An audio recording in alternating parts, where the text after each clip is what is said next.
Hello, I'm State Senator John Kavanagh with yet another edition of Kavanagh's Corner, my video constituent report. This one for the first week of April.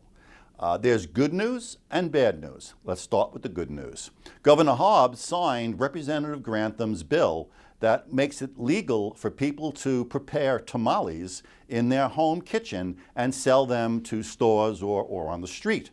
And I'm particularly interested and pleased about this new law because I am the person who started the original home baked goods law. About 10 years ago, a partially disabled woman in Fountain Hills who made mean cookies said that she wanted to bake cookies in her home kitchen and sell them through local stores, but that she couldn't. She was told by the health department that you had to have a state-approved industrial-level kitchen, which is extremely expensive. All that stainless steel and special sanitation devices and fire extinguishers. So she said, could I do anything? Well, I said, let me get back to you because I wanted to investigate. I first went to the head of the state health department and I said, this woman wants to cook cookies and cakes in her home and sell them in stores. Is there a problem with that? And he said, whoa, yes. He said, sanitation, the people will be getting sick all over the place.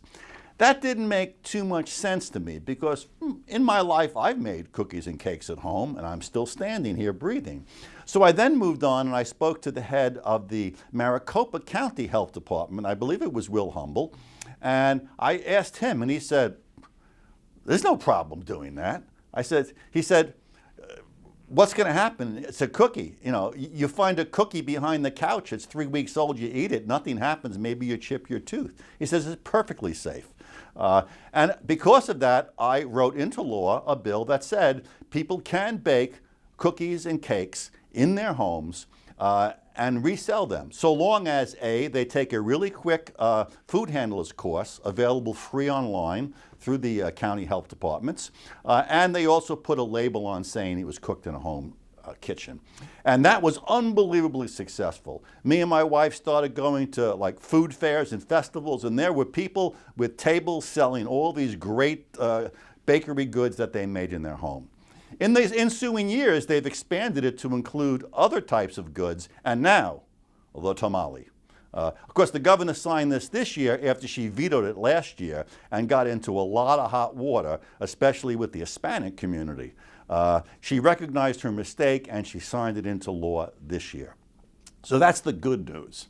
The bad news is, if you're driving someplace to buy a tamale from somebody made in a home kitchen and you're on a major highway and a bunch of radical protesters who support the Hamas terrorist group decide to block that highway and chain themselves and you're stuck there for hours, there will be no enhanced penalty for them taking away hours from your life. Because the governor vetoed my amendment to the obstructing traffic bill that would have raised the penalty from a misdemeanor to a felony if you obstruct a large number of people and after being told by the police to get up, you don't. I raised that up to a felony. Then the governor, in her veto letter, made little sense.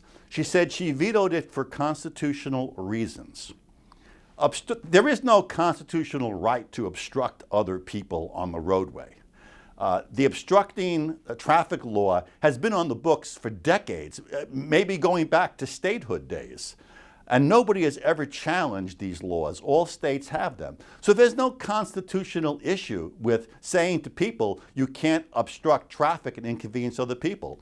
I put the enhanced penalty in because, like many people, I was shocked at what happened in San Francisco on the Bay Bridge when several months ago, thousands of people were trapped on the bridge for hours, 4 hours, when pro-Hamas demonstrators blocked it off. Imagine being in a car, no restroom for 4 hours, with your kids for 4 hours. A couple of vehicles were transporting organs for transplant, stuck on the same bridge. Nobody has a right to subject people to that, and there should be an enhanced penalty for that. Right now, the penalty for obstructing traffic is a misdemeanor level offense. But when you do it to thousands or hundreds or thousands of people for long lengths of time, there should be a higher penalty.